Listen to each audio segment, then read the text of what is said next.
Hey guys, welcome to week 19 of the Confidence Revolution. Today I want to talk to you about the question and the subject, who are you?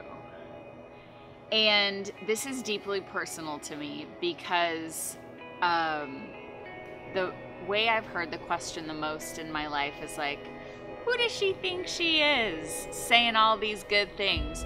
Well, of course she's going to be positive. She's had an easy life. Or of course she wrote a book. She's a housewife. Or of course she's good at band. I don't know, her parents give her everything she wants or needs. Most of my life, starting when I was probably in the 3rd grade, I started being bullied. I was bullied from the 3rd grade up until about I was a senior. People would throw things at me in the hallways. They would put things all over my car. One guy in the 5th grade, he slapped me on the playground. Roland, I will never forget his name. That was the first and last time a guy slapped me, thank God. I have had lots of things happen to me. And mostly because I've had it pretty nice. It's really strange how one would not want that for someone, right? Don't we want people to have it good? So my parents gave me a extremely loving, stable home growing up. I had and have a great relationship with my family.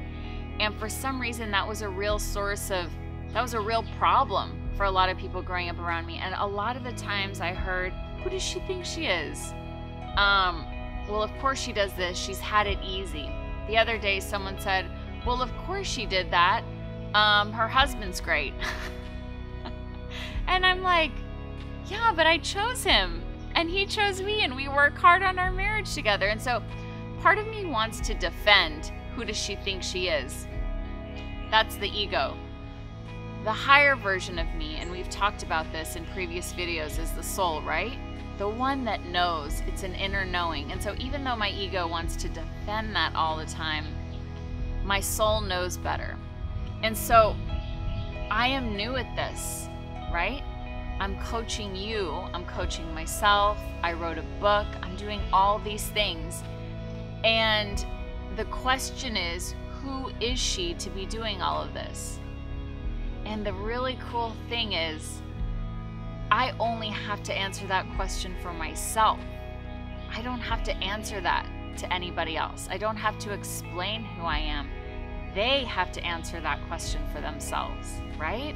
So, who am I? I am somebody who has seen and tasted and touched and heard these things that have transformed me.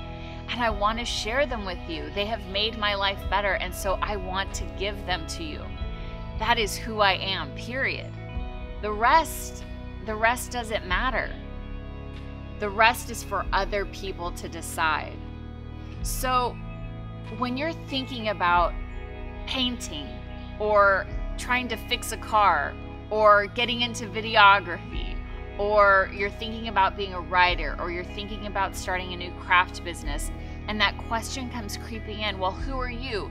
There's so many other people out there who do it better, who are masters. How many people out there are already good at that stuff? Yeah, that's great, and that's their path, but they're not you. And so who are you only has to be answered by you. So don't be intimidated by people who think you've had it too easy, or had it too hard, or don't have enough degrees, or have too many degrees, or whatever the situation is. Their opinion doesn't matter. All that matters is that you have something you want to share with the world. You have something that we haven't seen by definition because it's from you. And so be confident in your own gifts. No matter the situation, no matter what those little negative chatterboxes come and tell you, no matter what Facebook says, no matter what your high school reunion says, it's okay. You are worth it, and the world needs what you have. Okay, guys, I love you. I am so proud of you. May God's grace and peace be with you, and I'll see you next week.